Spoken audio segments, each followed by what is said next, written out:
and the Ark. Noah and the Ark. Whatever. Noah and God's Ark. Just Noah and the Ark. No, do.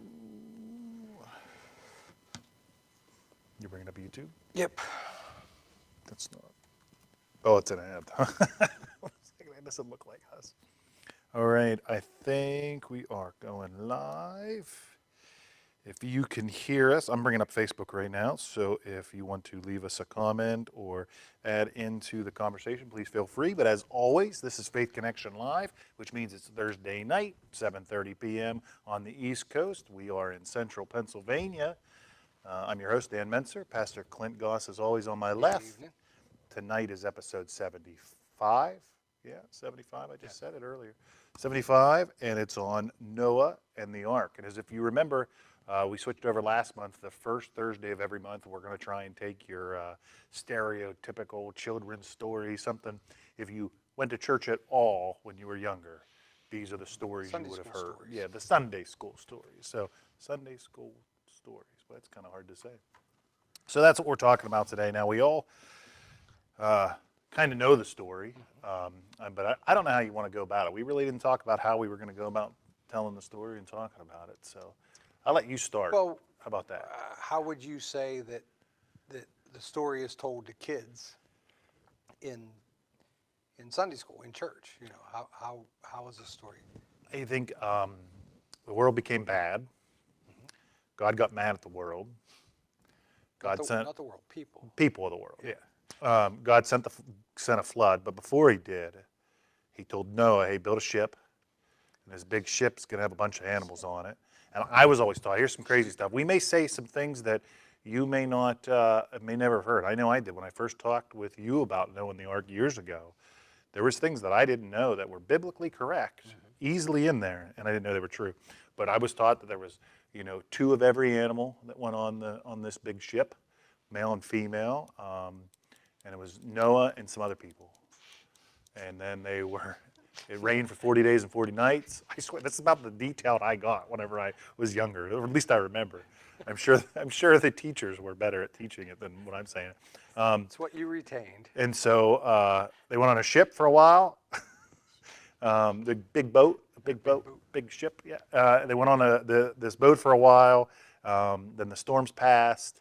Then he sent out a raven, and nothing happened. And then he sent out a dove a couple times, and it came back with an olive branch, which I always wondered if that's where we got, like the whole dove and olive branch, and like the U.S. Constitution, like on our coins and all that. There's a very peace thing with that, the olive branch of peace. Then they found some land, and they settled, and they went out, and then everything started from Noah and the Ark.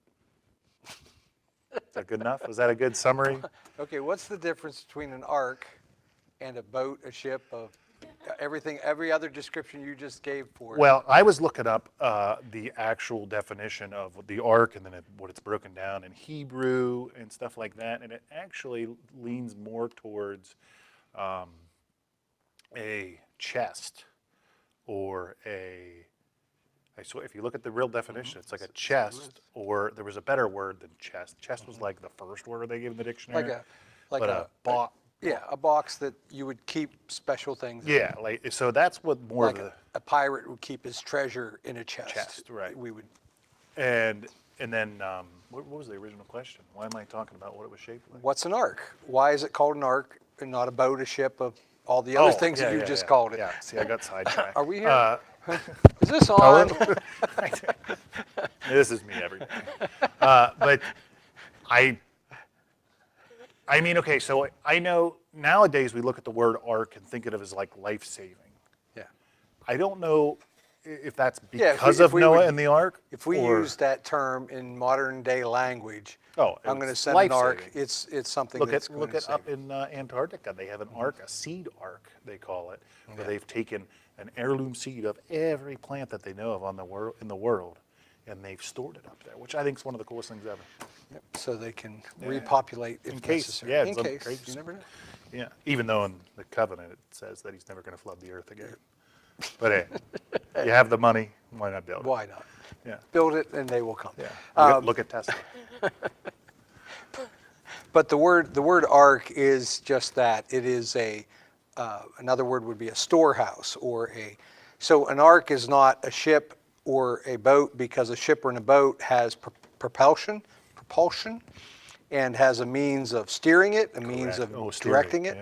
yeah. Where an ark has neither of those. It is adrift. Right. So it was, and it was purposeful by God to call it that, because this was where he was going to put his most treasured things, and that was his people and the population of the earth, the animals. He took all the food. He took just about everything of everything, and put it in that ark. And the whole purpose for it was so that the earth could restart, Right. if that's a good way of saying it, could start again. And so that's why it's an ark. It's just because God didn't want Noah out there steering himself and trying to find a place and going somewhere.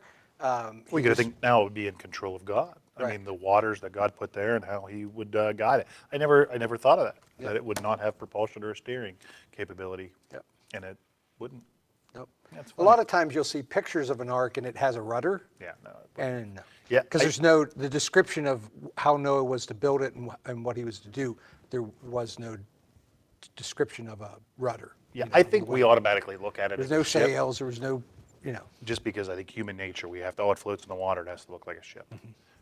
And so I think that's really why we think of it as a ship. But if you really break it down and look at like historically, and then the historical name of the ark, and when like in the Hebrew and the original text, it's more like a chest or a That's the box. best description, is a chest. Yeah, But what do like we use? What do we use a?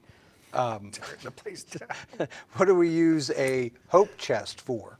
What do we use? Anything that we would call a chest, a storage place, is to put valuable things or value. put things that we want to preserve, and we want to make sure they're taken care of, and we don't want them to be injured or hurt or damaged in any way. We want them to survive until some future time, and so that's what the ark was. Are we ready to go on to who was in the ark, Well, or not yet? how about we back up before the ark was built? Oh, yeah. Yes, Before God true, even true, showed true. up and started talking to Noah about building the ark, So why? what was going on the earth? My best description, unless you, Go ahead. my best description was like from what. I mean, we can go into like the nuances of who was there and what. I don't know if you want to go that far, but Apart from people, what was going on the earth? I'll let you take that one. Okay, it had never rained on the earth Oh, up yeah. to this point. Correct. This is a part that usually the trips clouds. How was it worded? Open the clouds of heaven to release. I forget. It's written in there somehow. people. I forget how. But it's it had worded. never literally rained on the earth. So when God said it's going to rain for 40 days and 40 nights, everybody goes, "What's rain?" Yeah. As the human race did not have a knowing of what rain was at all.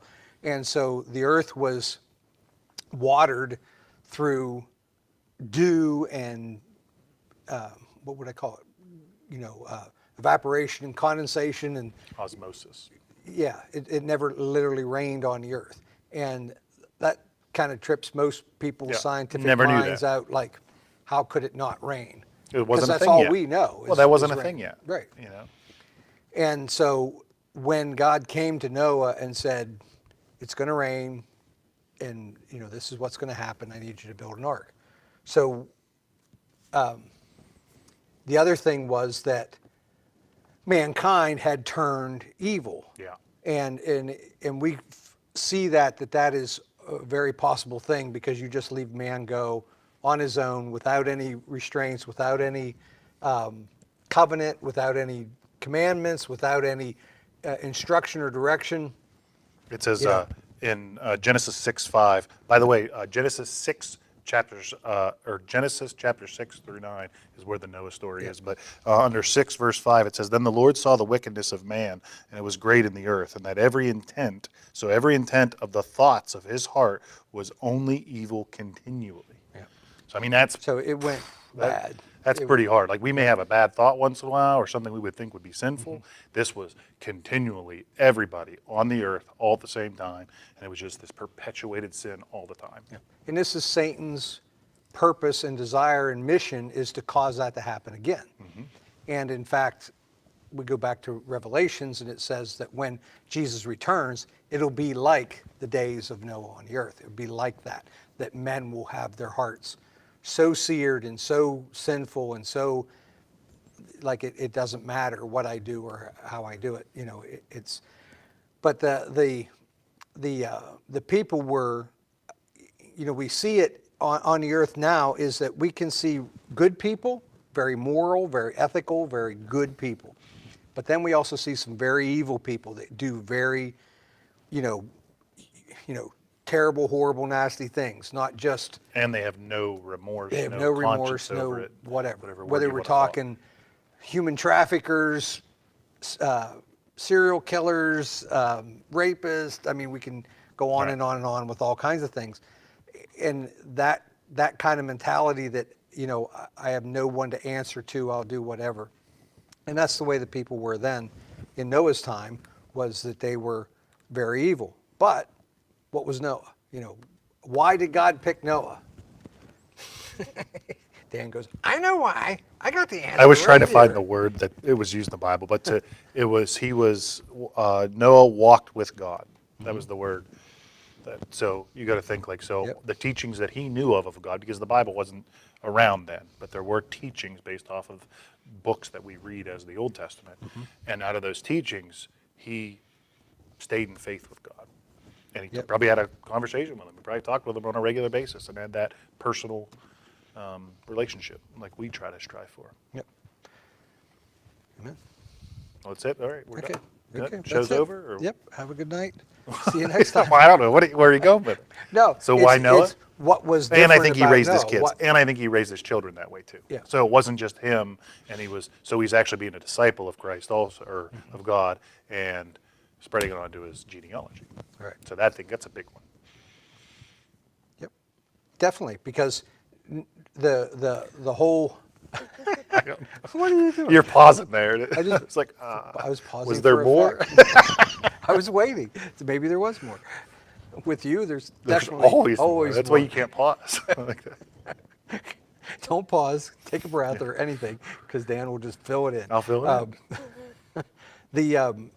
The fact that Noah was righteous before God. He was a righteous man, and he followed after God. Now you got to understand that his day from Adam to Noah is not maybe long in years, and I wish I had done a study of this and walked through how long it was from the time Adam died until Noah was born, and it was a very short period of time. And it's kind of like they knew their genealogy. It wasn't that many. My great grandpappy, Yeah, it wasn't- Adam. It wasn't very separated, but they lived 500, 600, 900 years. They lived very long lives, and so they knew that generation. Maybe like I know my grandfather, and I know of my great grandfather, but I don't know very many stories. I know his name. I know some things about him, but I know my grandfather because I spent time with him. I met him, and I have stories to tell about him that I firsthand personal stories. Right. And but Noah had that kind of relationship with Adam. So we're not talking about a long genealogy. And the Old Testament covenant, the commandments, the 10 commandments, all that stuff hadn't come down to men yet. And so there was no concept of sin, of evil, but yet there was I said that wrong. There was, I was like, there was no teachings to Right. show right, wrong. The law really wasn't created yet. there was no It was law. you were left to your own accord Right. to judge each other and yourself. But there was a conscience. Right. You know what I mean? There was the knowing within you that this is, maybe I'm going too far, that this isn't right. And I still think it's pretty much probably similar to what we feel Yeah. today. I mean, oh, definitely. But to a point. Noah had that, and so he chose to be a righteous man. To not contaminate himself, contaminate himself with doing evil or doing things that were wrong. Was he a perfect, sinless person? No, we find out some stories after, after he got off the ark and all that. There's some things he did, but yet there was no concept of sin as we know it. There was the concept that God exists, that there's a creator, and Noah took that route. He said, I'm going to follow after and chase after God. But it's interesting that when God came to him and said, this is what's going to happen. I'm going to flood the earth, and it's going to rain for 40 days and 40 nights, and I need you to build an ark so that I can put my precious things in it, and so that we can preserve it, and I need you to build this, and then we'll get you and your family out of here. And the whole time he was, and that's one I mentioned before we went live, was that the whole time Noah's like, okay, no problem. Yep. He was never defined. A lot of your other accounts in the Bible, there's not like a deep, like Moses, he didn't want to speak. Where David, He went around and talked to other soldiers, like, hey, are you sure you don't want to go fight this guy? Or what do you think I should do, type of deal. Where with Noah, it was, all right, no problem. We'll do. Oh, you're going to say it's going to rain, God? I've never heard of that word ever. Yep. Okay, no problem. And that's one thing that I always like is that, what did you say before, Beth? It was the, or maybe you said it. Read your comment. Noah was given a covenant if he would be willing and obedient. That's the word. So Noah was given a covenant if he would be willing and obedient to do what God had asked him. We see through this that God is a faithful God. Yeah. Willing and obedient. That was the exact one. And we, you said it there from 6 verse 9. It says that Noah walked with God. And that's, when we look at this story, what do we get out of it as adults today? Is that if you want to be in the perfect will of God, if you want to be in the will of God, I don't want to use the word perfect because people take that word out of context, but if you want to know that you are where God wants you to be, doing what God wants you to be doing with the people He wants you to be doing it with, and on, then you got to walk with Him.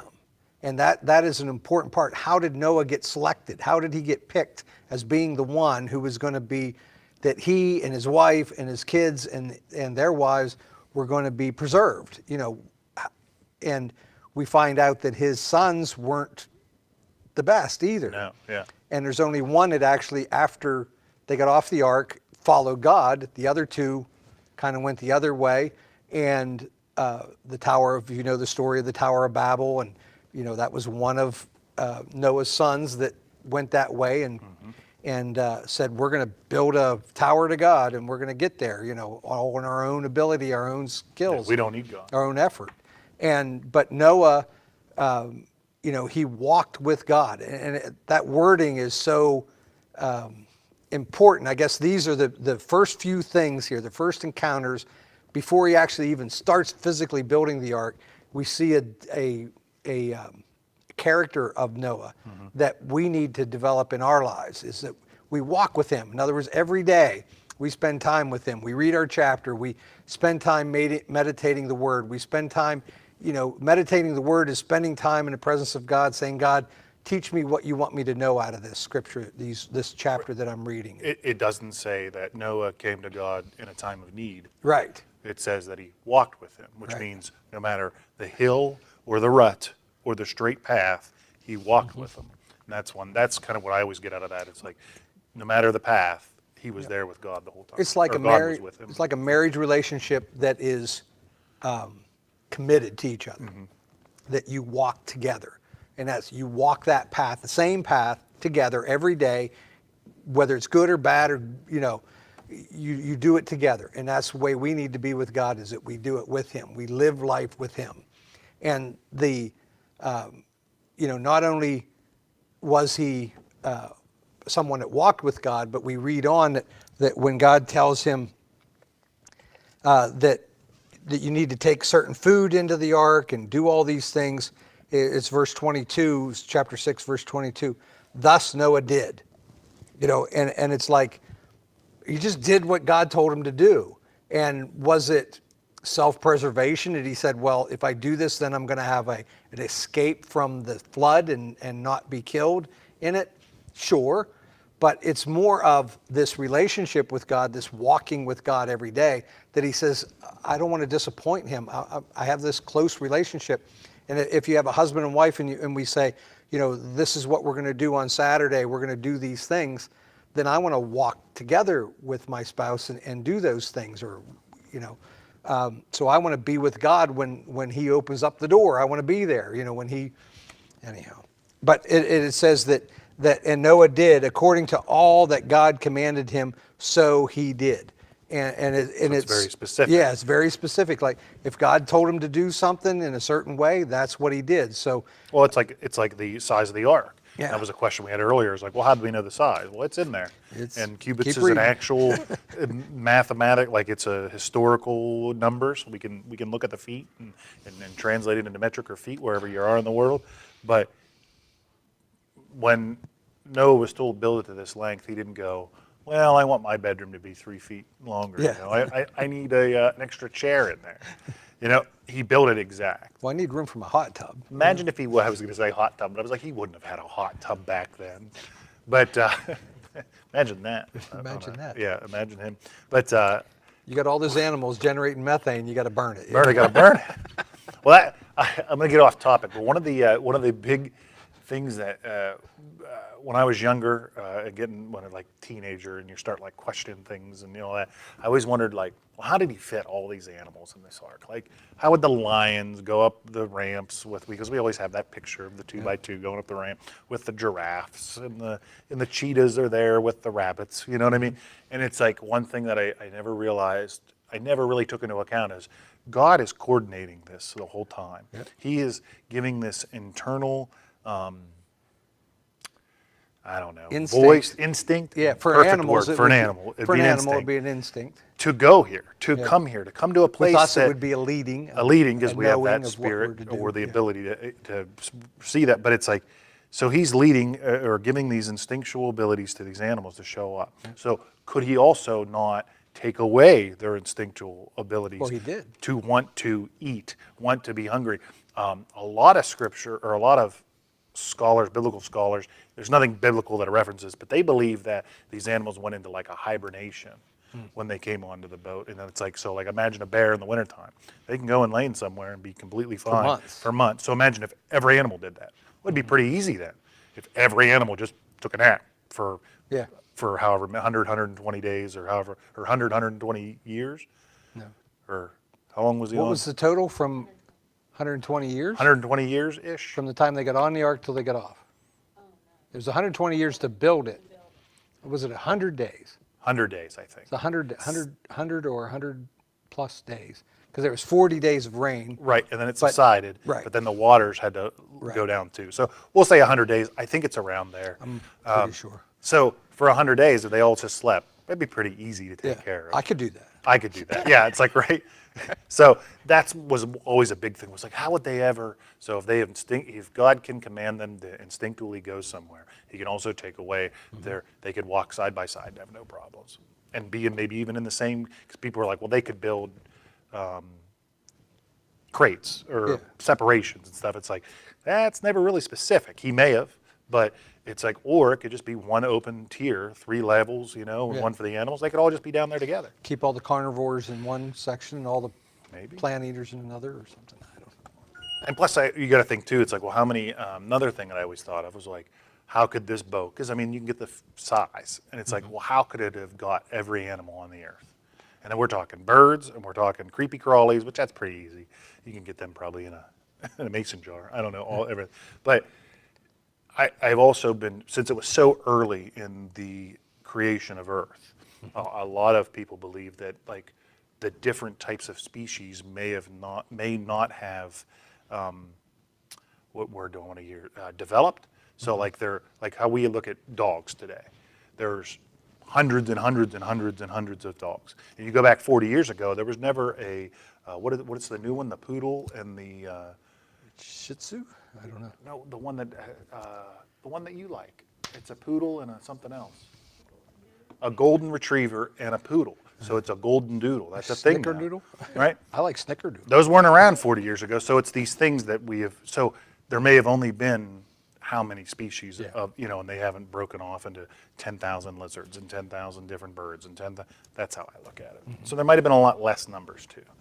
I can't say that for sure. I don't have but the answers on that. I don't have the answers on I that. wasn't but, there, so. But I believe if you look, I think that's what occurs. I think that's what happens. Mm-hmm. Mules didn't exist yet, type of deal,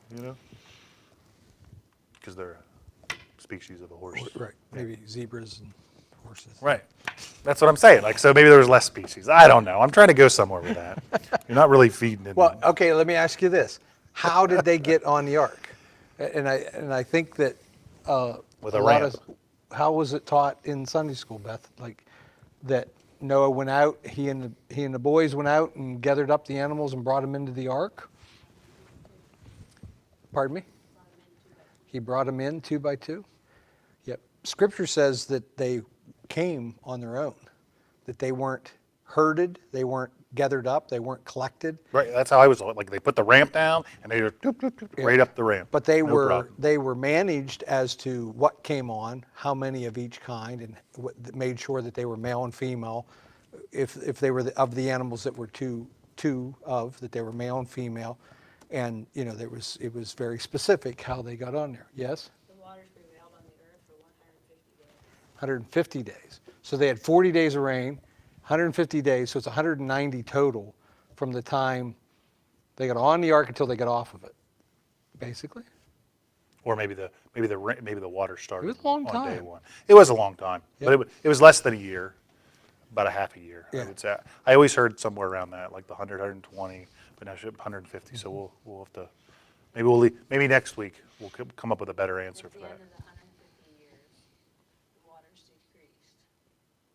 Then the ark rested in the 7th month, on the 17th day of the month. Yeah, so 150 days, I bet. That's about probably what it is. And the waters decreased continually until the 10th month. In the 10th month, on the first day of the month, the tops of the mountains were seen.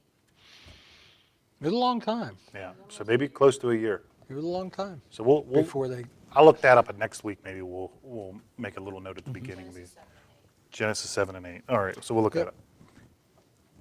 at it.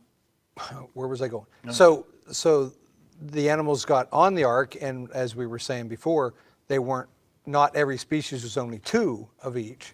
Some of them were 7 of each. Right, the clean animals were 7 of each. Now, why do you think there were 7 of each for the clean animals?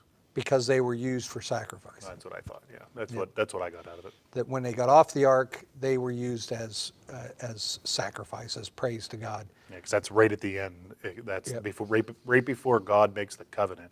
They do sacrifice part of the 7, or part of the clean animals. Yep. And then he smells the sweet aroma and makes the covenant. Later on in Genesis 8, verse 21. The covenant of what? Noah. Which says what? Well, we weren't going there. Okay, No, we don't have the to. basic covenant, like the basic part of it. There's a lot of different Yeah, pieces, there's a but lot the of main elements. thing is that he wouldn't flood the earth again, Right. and destroy in that manner. Now, one thing And he gave him a sign so that he knew. yeah, the rainbow, He gave him which the rainbow. I was never taught when I was younger. Yep. I never was taught about the rainbow, which I feel would be a very kid thing to teach. And then we could think of God every time we looked at a rainbow. That's the symbolism of it. The rainbow is to remind God and man of the covenant of Noah. Yes. That's exactly what it's for. Mm-hmm. And people say, well, why didn't they never had a rainbow before that? Because it never rained on the earth. It never rained, yeah. And that's why you got to get moisture, or you got to get droplets of water into the air, into the atmosphere, into the air, so that light can come through it and generate the colors, so that we end up with a rainbow. You ever spray a hose just on a driveway and you can see a rainbow? Make your own rainbow. If the sun's right, if the sun's hitting it just right. And, they didn't have that rain, of water. They just had moisture on the ground. And it's, it's kind of like, how could God say, well, this is the sign I'm going to give you? Because he said, now it'll rain on the earth on a regular basis. Well, he could have easily said there's not going to be ever rainbows ever. Yep. And we would never know what a rainbow is. And those are the things that are like, well, that's an easy way to explain what a rainbow is. That's the Bible way. And it's like, well, God created it and made it that. It's like, to me, it makes more sense that way. I don't know. So what else? Where else are we going? We have covenant and the rainbow. Noah finished and started Yep. drinking a little bit too much. He did Towards the have end. some issues, but again, Hey, if I had to build it an wasn't. ark and It be on it, wasn't like I may have a drink too with you. it wasn't like sin or anything like that, No. because there was no. What happens on the ark stays on the ark. They were off the ark. They were off the ark at They this were time. off the ark. But it still shows that God was still with them. I mean, Noah wasn't perfect, and even when he comes, but God's still there with him and with his family and with his son. So how many people were on the ark? How many human beings were on the ark? How many? How many? 8. 8. Exactly. It says his wives. The son said they had wives, so I take it they all had wives. Yes. Okay. It doesn't specifically name the wives, I don't think, unless I don't think there's reference to it anywhere. Not that I'm aware of. It just says his sons and his sons' wives, yes. or their wives. So I take it that all 3 of them had a wife. My understanding, yes. Yeah. So that's where. So it'd be 8, because it'd be Noah, his wife, his 3 kids, which were Shem, Ham, and Japheth. Japheth. It's Pheth. So I don't know how to pronounce that. Japheth. Japheth. I'm not pronouncing it correctly. And their wives. So that'd be 8 Yeah. people, which once again, never knew. I really only thought it was Noah and his sons, and maybe his wife. I never knew they had wives. There's a lot of little nuances about Yep. this story, even though it's only 3 chapters, that I really didn't know when I was younger. So if anybody else didn't know, comment if there's something you learned about this story, and then if you did learn it, and you're still like, are they for real? Like, are they just making this up? Then get in and read it. Get in and read the Bible. It's there. The other things that, when they, you get to the end of this where they're coming off the ark, and, Noah has built the ark and has done these things, that God gives a promise not only of that he will never flood the earth, but he also gives a promise that while the earth remains, seed time and harvest, cold and heat, winter and summer, and day and night shall not cease. That he goes beyond just destroying the earth from flooding. Right. He says, as long as the earth exists, I will provide for you food through seed time and harvest. Now, do you think these were part of the natural way of earth before the flood? This seed time and harvest, winter, summer and winter. Does it say summer and winter? I thought. Yeah, heat and cold. Yeah, hot and cold, night and day. That's where I was going. Winter and summer. Winter and summer. Day So and night. Do you think that those principles were still? Now, I think day and night. I mean, because that's Genesis. We can think of that at the beginning. But I wonder if something like seed time and harvest, if that kind of stuff was before. Yeah, because Adam in the garden, he had all the herbs, all the food, all the True. trees. So that would be. It was his food. Right, so And there would be seed time and right, harvest. there still. would be seed time All and right, so they harvest. probably did exist. Yeah. But maybe it But means that there the- won't be a period of time that it won't exist. Yeah. Like, hey, I Right. guarantee it. That, you can't. that he change won't manipulate the sun, and so we won't have day and night, or we won't have heat, warmth on the earth, or we won't have seasons of summer and winter, and we won't have that. He's promising that these things will never fail us, that will never go away, that will, is the sun going to come up tomorrow? I know it will, Yep. because God said it would. And so I have no doubt of that. So when we get all wound up about that man is going to destroy the earth, that we're going to do something to totally destroy it, I don't think we can, because God won't allow it, because then that would violate his promise to Noah. Right. We may be able to mess up a place, Right. a part, but I agree. That I always thought the same thing with that. Like, what's that? Can't be permanent. Yeah, it can't be permanent. Like, look at like Chernobyl or something Yeah. like that. Like, boy, man did a really good job messing it up. But there's only so many square step miles outside of that it, he and it still occurs. Right. And it's like, and there's a way around it. Like, technically, you can go in and live in Chernobyl for a little bit if you have the right stuff. So it's really not 100% finished. Like, those things still exist. Yep. It's still hot and cold there. It's still night and day. Yep. Seed time and harvest. Now that plant may grow purple, but it'll still be green beans. It just might be purple green beans. It'd be the jolly purple giant instead of the It's jolly like green potato giant. chips that are different colors, blue and They're actually bottling water, I think it is, from Chernobyl. I think. There's a water bottle. I think it's water. I have to look it up. But That's one I of saw the it the other day. It's one of the Atomic things that water, I think they call it. It's one of the things that holds radioactivity well is water, and yet it's we're like gonna what they're we're gonna gonna- market it. I don't know. But that's what I read. It could be a meme on Facebook or something. I don't know. I didn't research that.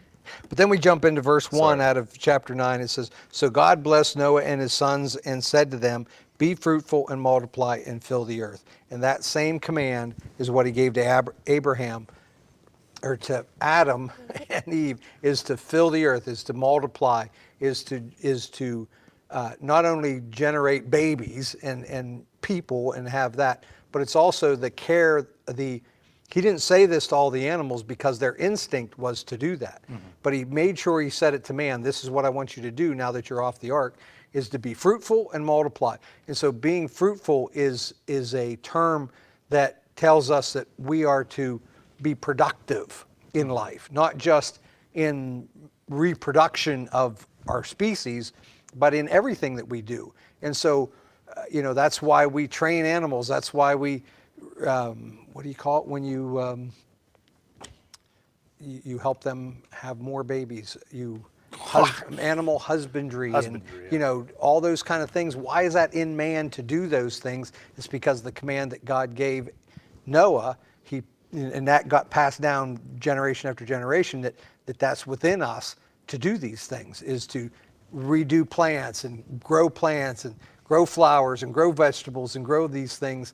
It's because it's within us to keep doing those things, to keep multiplying, keep being productive and producing. The be fruitful one kind of, I look at it as almost like why we have this inner drive as a species to create, do better, it's never good enough in a sense. Like we can be more fruitful. That's why there's an iPhone 9. Right, yeah, we can build a bigger ship, a bigger boat, a bigger rocket, a bigger... They're already talking about an iPhone 15 probably, engineering it. Yeah, they're figuring it out. Right, and it's like, not just... even though we're complete, like, what else more can we Yeah. do? But if we would have stuck to that, we'd be writing on stone tablets, and it's that evolution that we just go through, and that's where I think a lot of man gets kind of confused on, because well, it's just a natural thing, and it's not a natural thing. Right.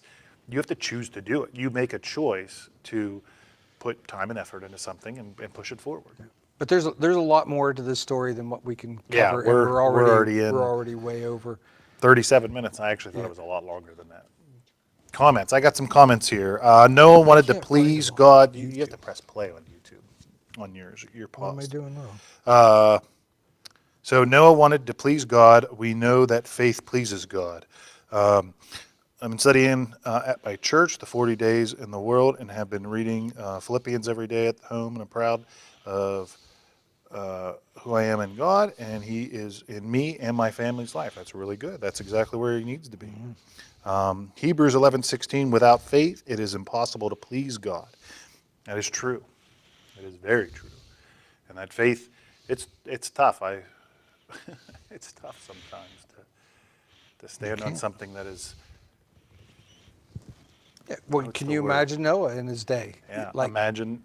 I mean, he was standing in faith before God asked him to build the ark. Before God told him, hey, there's going to be a flood. I'm going to wipe out all mankind, or all life on the planet. I need you to build an ark so that I can preserve enough to restart. And God didn't need him to do that. God could have restarted. He created God could have made this piece of land and had all the animals come into this piece of land and made it to where humans couldn't step foot on it, and then destroy the earth. And that's one thing, when you were just talking about it, made me think, God works on this earth through man. Yep. And that's one thing we always forget, and we always say, well, why did God do this? Man did this. All this stuff comes from man. We make the decision to do or not to do. And it's like, so, and when good things happen, when God things happen, it is through man. That is the miracle that occurs, because we have dominion over this earth. And that's what He did here. He didn't need Noah, but He chose. He's like, hey, you're walking with me, I will walk with you. Yep. And you go through every story of the Bible, every Sunday school. David and Goliath from last month. He walked with God. God walked with him. He chose to walk with God. Listen. So God walked with him, and he prevailed. He overcame. He overcame the flood. Oh, that's what good stuff. It's why you gotta walk with God. That's why you gotta have that personal relationship. Well, he'll show with you the him. path to get Yep. through it. And it may not be the answer that we want, but it's the answer we need. And it's the answer to get us to the other end. And if you have faith in that and you stand steadfast on that, he'll get you through it. It'll be And then you just got to be obedient to do what God tells you to do. It may be crazy, like go build an ark. And it's like, what? You know. it usually kind of is crazy. I'm Like, I sure don't when know. Noah went home and said, honey, Honey, here's what we're going to do. Let me tell I you. got a new job today. let me tell you, for the next 100 years, I don't think he knew it was going to be 100 years, but he's like, I need to build Well, this he ark. gave him the dimensions. For sure. He probably looked at it and was probably like, went, I feel like "Ooh, Noah might have been a carpenter. hopefully this flood's not happening next week." I feel like Noah might have been a carpenter. I mean, I don't think he was a butcher, and they're like, oh, you have to build Yeah. this as a butcher. I feel like he might have been a carpenter. But yeah, he probably looked at me and was like, yeah, that's That's going to take a while. 130 years. God's like, I want it done in 100. All right. Time and a half. Here we go. We need to have more kids. They can help me.